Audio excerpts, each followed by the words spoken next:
할렐루야, 기도의 말씀 오신 여러분 사랑하고 축복합니다.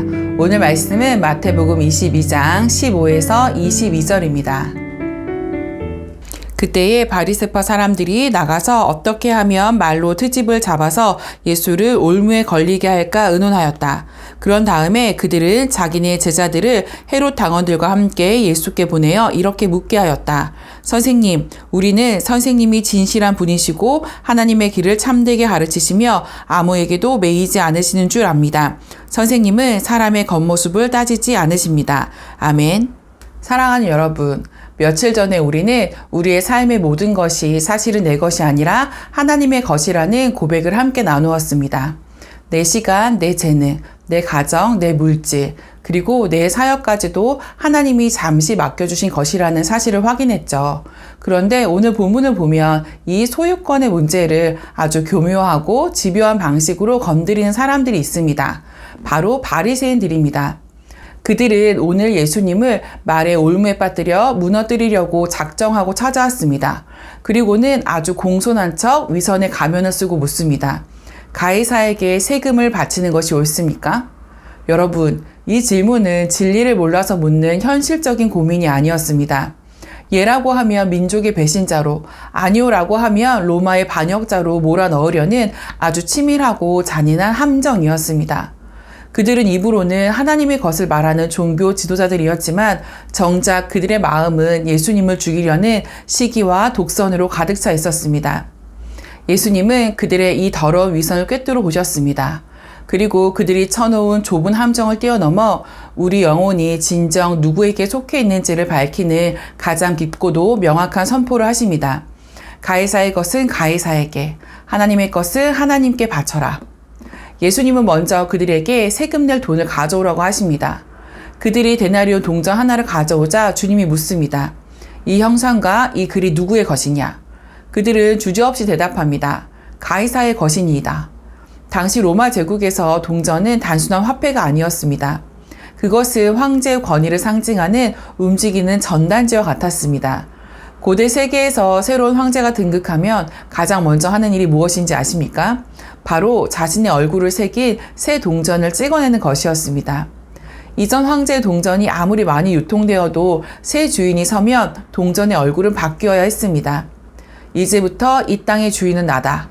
너희가 쓰는 이 돈도 너의 삶도 내 손 안에 있다라는 강력한 선언이었죠. 예수님은 그 동전을 짚으시며 말씀하십니다. 가이사의 것은 가이사에게 바쳐라. 여기서 바치라는 말은 헬라어로 아포도테입니다. 이 단어는 그냥 주는 게 아니라 원래 주인에게 되돌려 주다라는 뜻입니다. 예수님이 이렇게 말씀하시는 것입니다. 이 동전에 가이사의 얼굴이 있느냐? 그렇다면 이 동전이 통용되는 로마의 질서와 혜택 속에 내가 살고 있다는 증거니 그 영역에 대한 의무를 다해라. 예수님은 우리가 발을 딛고 사는 이 땅의 책임을 결코 가볍게 여기지 않으셨습니다. 그리스도인은 하늘을 소망하는 사람들이지만 동시에 이 땅에서 가장 정직하고 성실한 시민이어야 한다는 것입니다. 그런데 여러분, 오늘 주님이 정말 하고 싶으셨던 말씀은 그 뒷부분에 있습니다. 하나님의 것은 하나님께 바치라. 예수님은 지금 논리적인 대조를 쓰고 계십니다. 동전에 가이사의 형상이 새겨져 있으니 가이사에게 주듯이 하나님의 형상이 새겨진 것은 하나님께 드려야 하지 않겠니? 그렇다면 여러분, 하나님의 형상은 어디에 새겨져 있습니까? 성경의 첫 페이지 창세기 1장 27절은 이렇게 선포합니다.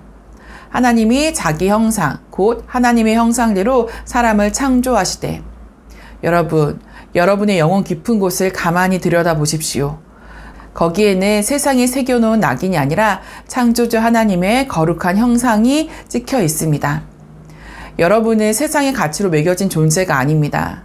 여러분의 진짜 주인은 가이사도 아니고 돈도 아니고 여러분을 괴롭히는 그 사람이나 상황도 아닙니다. 여러분의 주인은 오직 하나님 한 분뿐이십니다. 그런데 우리는 살아가면서 자꾸 이것을 잊어버립니다. 세상은 끊임없이 우리 얼굴에 하나님이 아닌 다른 주인의 형상을 새기려고 합니다. 돈이 없으면 넌 실패자야 라며 탐욕스러운 돈의 형상을 새기고 남보다 뒤처지면 끝이야 라며 성공이라는 권력을 형상을 새깁니다. 그렇게 세상의 각박한 형상들이 우리를 덮을 때 우리의 표정은 굳어지고 영혼은 메말라 갑니다.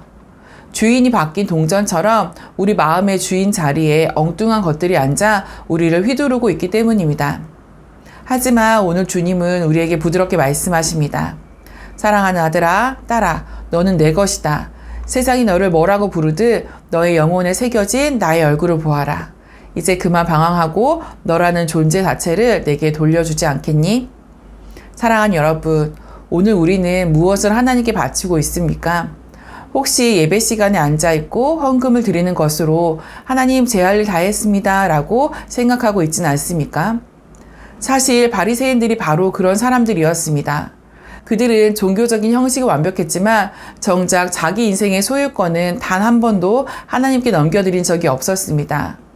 하나님이 진정으로 갈망하시는 것은 여러분의 주머니에 있는 동전 몇 푼이 아닙니다. 하나님은 당신을 원하십니다.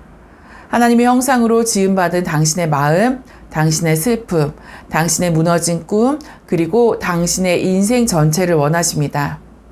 하나님의 것은 하나님께 되돌려 드려라. 이 말은 우리에게 빚을 독촉하는 무선 명령이 아닙니다. 너는 세상의 것이 아니라 나의 소중한 보물이란다. 그러니 세상의 풍파에 너 자신을 내어주지 말고 나의 품으로 돌아오렴이라는 하나님의 가슴 벅찬 사랑 고백입니다. 거울을 볼 때마다 스스로에게 속삭여 보십시오.